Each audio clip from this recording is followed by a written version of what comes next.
month it is.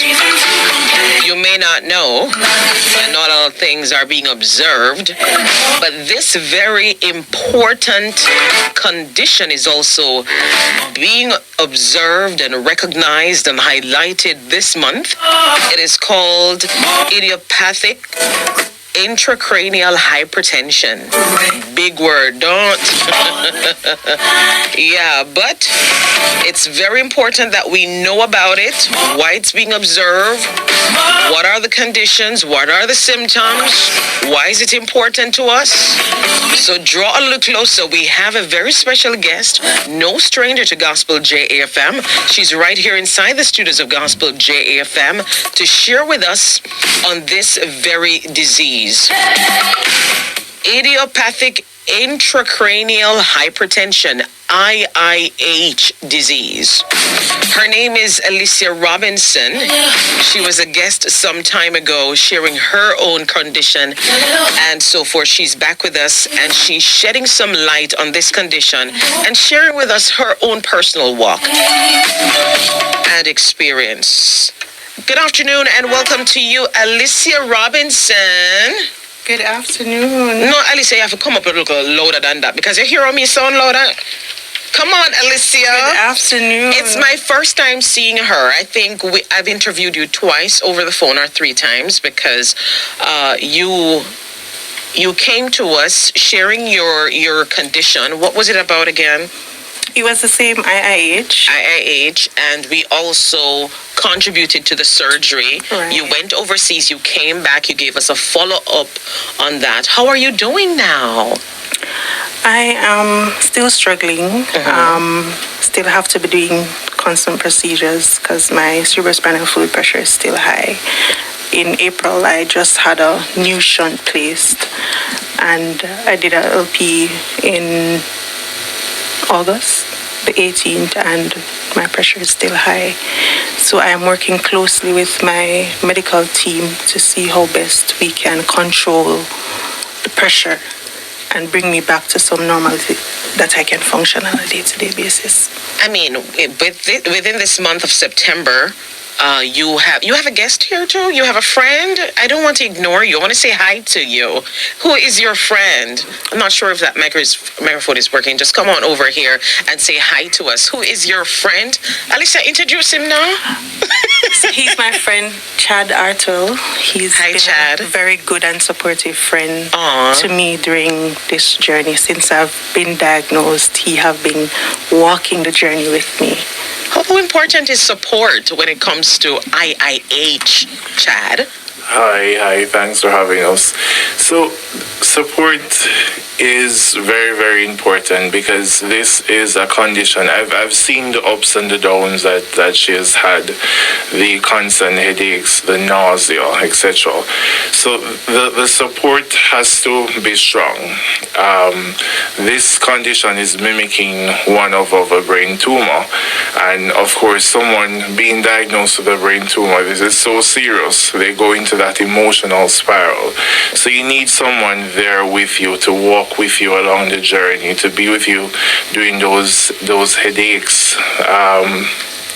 the times when you feel so down, you're wondering what can you do, that person to be your rock. Isn't that a hard task sometimes, Chad? It is, because believe me, it sometimes is pressuring on you because you're wondering to yourself, what else do I say?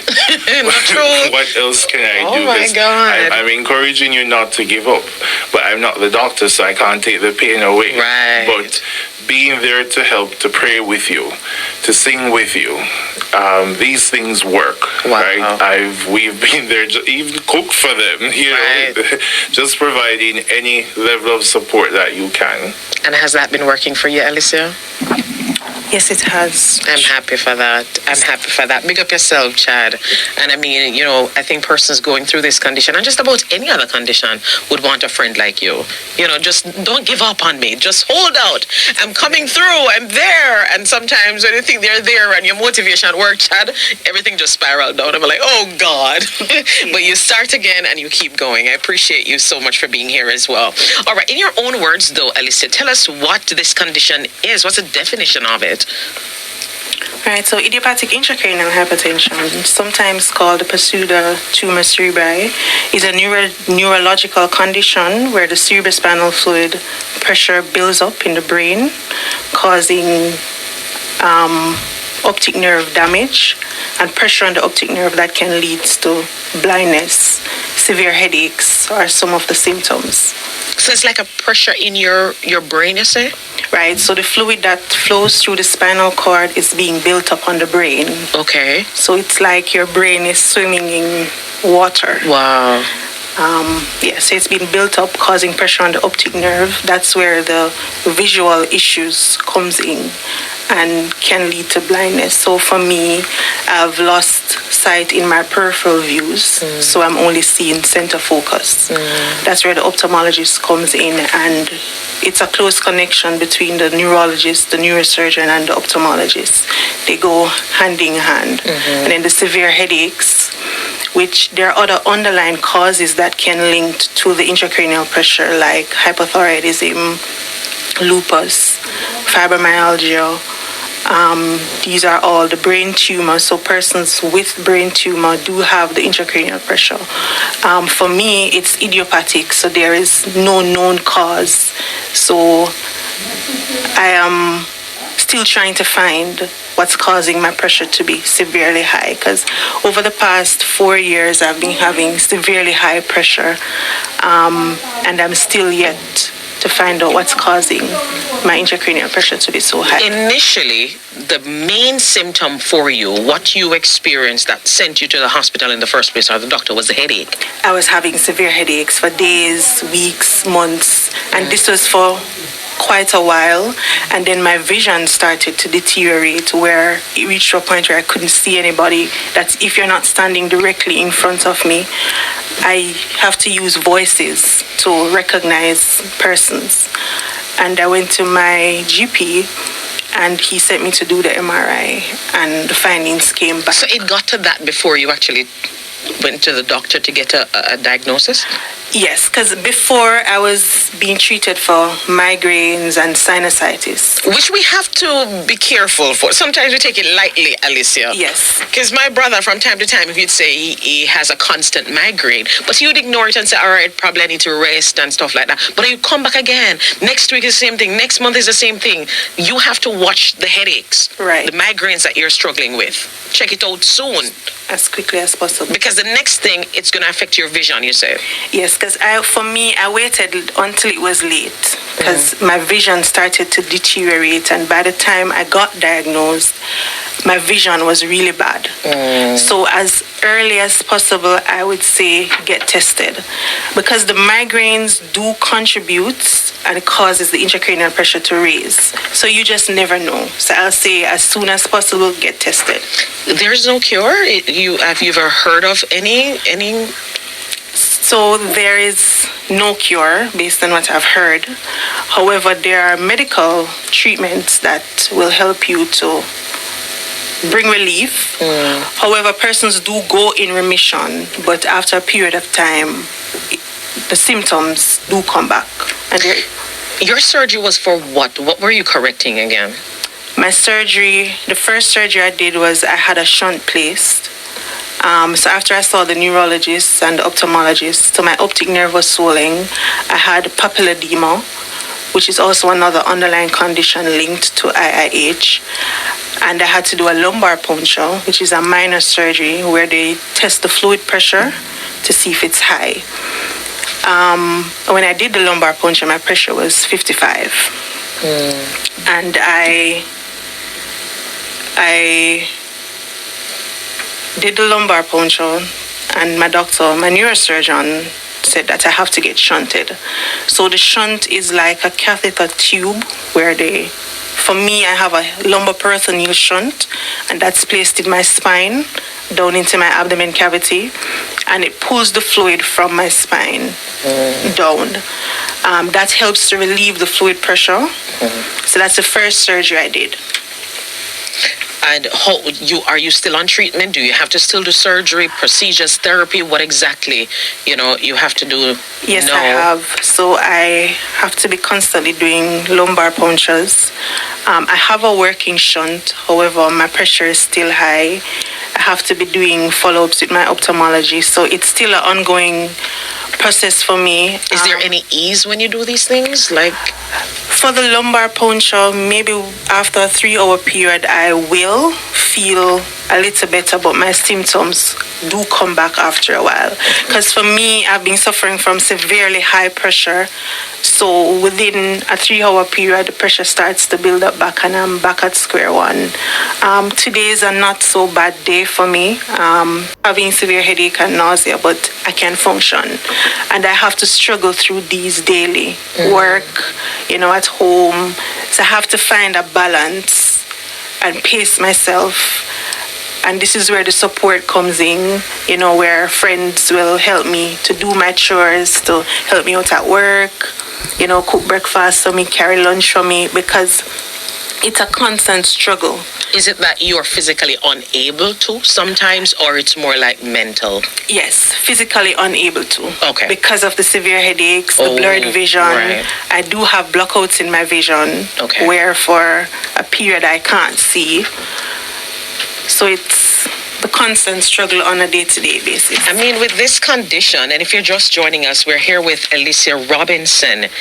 She has been, walking the walk, and she's telling the testimony and raising awareness of idiopathic intracranial hypertension, IIH disease, as we observe the month of September. This is something that is also being observed. You have been raising awareness on your social media pages. Talk to us as to what you've been doing, why you've been doing it, what's the purpose and passion behind it. So, being diagnosed with IIH, I realized that you have to advocate for yourself.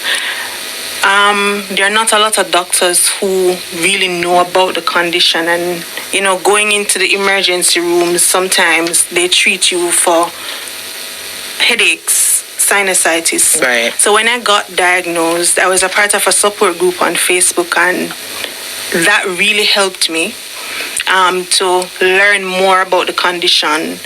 And I decided that what better way for me living with the condition to raise awareness than sharing my own journey. So I started my Facebook page, Alicia's Journey with IIH, where I share my journey, I share information. And for September, being IIH Awareness Month, I decide to share more on the condition to help others, because I realized that the condition is really not being rare. I just saw an article the other day with somebody seeking help because she also got diagnosed with the condition. So I've met quite a few persons in Jamaica who have been diagnosed with the condition. And maybe some have the symptoms and maybe some have the symptoms not yet and have not diagnosed, been so diagnosed. they just don't know yet. So watch that migraine, constant migraine. Definitely respond. All is not lost, is it?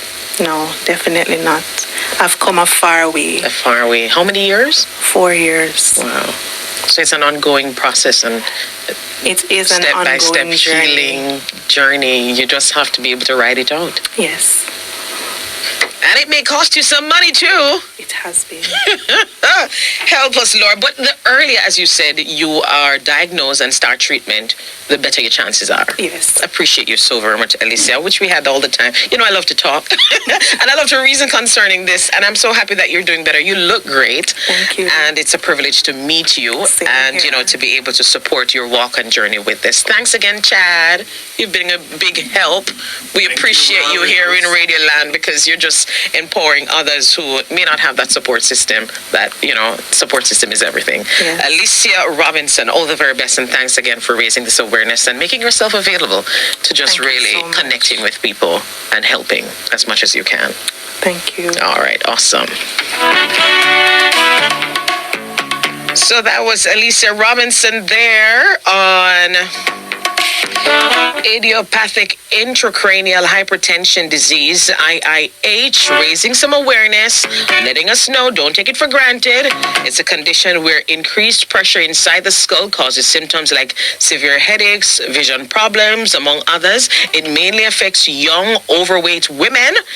Yeah, in your daily life, it can affect and disrupt your activities, your work due to pain and visual issues.